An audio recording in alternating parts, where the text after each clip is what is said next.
Dari bakal calon gubernur dan calon wakil gubernur Sulawesi Selatan, ada Muhammad Ramdan Pomanto atau Dani Pomanto berpasangan dengan Azhar Arsyad. Langsung dari KPU Sulawesi Selatan. Pasangan calon ini diusung oleh 3 partai politik parlemen, yakni PDI Perjuangan, P3 dan juga PKB, dan didukung juga atau diusung oleh 3 partai politik non-parlemen, yakni Partai Buruh, Partai Garuda, Partai Umat, dan juga Partai Bulan Bintang. Sementara kalau Kamis pagi tadi sudah ada calon atau paslon pertama yang sudah mendaftar ke KPU Sulawesi Selatan, yakni paslon Andi Sudirman Sulaiman berpasangan dengan Fatmawati Rusdi yang telah mendaftar ke KPU Sulawesi Selatan sekitar jam 10 pagi tadi.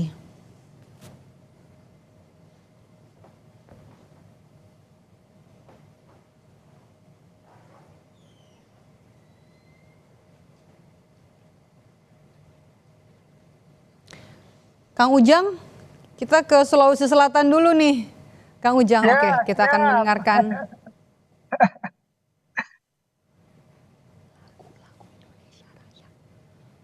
Oke, sepertinya masih prosesi mendengarkan lagu Indonesia Raya di sana. Kang Ujang, kita ngobrol dulu nih sedikit soal Pilgub Sulawesi Selatan. Ini juga cukup menarik ya. Nama Dani Pomanto juga bukan nama baru dan juga termasuk rivalnya Andi Sudirman Sulaiman ya.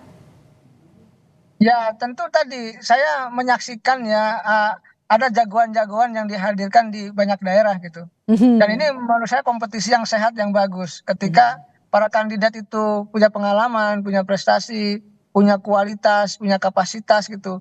Ya tentu persaingannya akan lebih menarik. Bukan hanya soal isi tas ya, tetapi bagaimana mereka punya kekuatan ide dan gagasan untuk bisa disampaikan kepada publik. Walaupun memang nanti di ujungnya soal misalkan ada put buying, ada permainan uang dan lain sebagainya, tetapi kita ingin hal lain lebih diprioritaskan, lebih didorong gitu terkait dengan tadi pembangunan yang akan dilakukan di Sulawesi Selatan, karena Sulsel ini merupakan di daerah yang cukup besar juga penduduknya, sangat strategis di wilayah timur.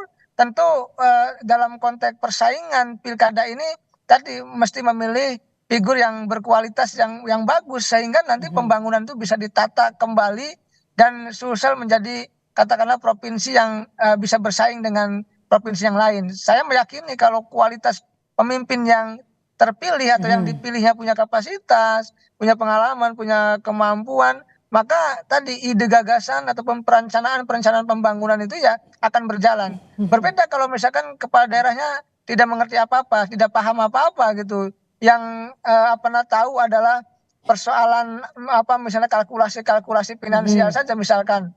Ya tentu itu tidak akan membawa kebaikan bagi daerah.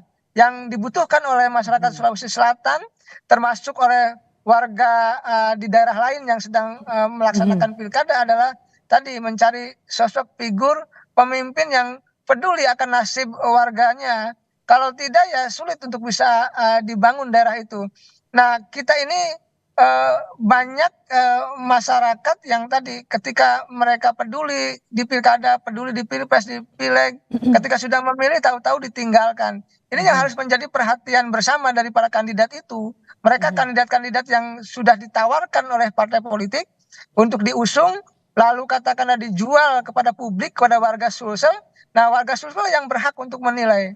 Katakan tanda petik untuk menguliti ya, terkait dengan rekam jejaknya, terkait dengan programnya, terkait dengan visi misinya, terkait dengan janji-janjinya, terkait dengan ide gagasan yang akan disampaikannya. Jadi pertarungan pilkada ini bukan hanya pertarungan soal partai politik semata, bukan hanya soal tadi kandidat semata, tetapi juga pertarungan terkait dengan konsepsi-konsepsi atau ide-ide gagasan untuk pembangunan warga Sulsel. Sudah mulai kita arahkan ke sana gitu, bukan lagi hanya bicara soal money politik ansih ya, tapi harus lebih dari itu, harus ada lompatan-lompatan pembangunan yang harus dilakukan oleh pemerintah Sulsel nanti ketika salah satu dari mereka ada yang terpilih. Oke, baik. Intinya dari adu gagasan ya, karena beberapa calon kepala daerah yang sudah datang dan juga mendaftar di masing-masing KPU bilang pemilihan ini harus diisi dengan riang gembira. Artinya sebenarnya sudah adu gagasan, bukan malah adu pendukung yang kemudian justru jadi bersih tegang dalam Pilkada Serentak 2024. Terima kasih sudah bergabung bersama kami Kang Ujang dan juga memberikan perspektifnya di Breaking News Kompas TV hari ini. Sehat selalu Kang Ujang. Amin, sama-sama. Kami jeda sejenak saudara, Breaking News Kompas TV akan kembali sesaat lagi.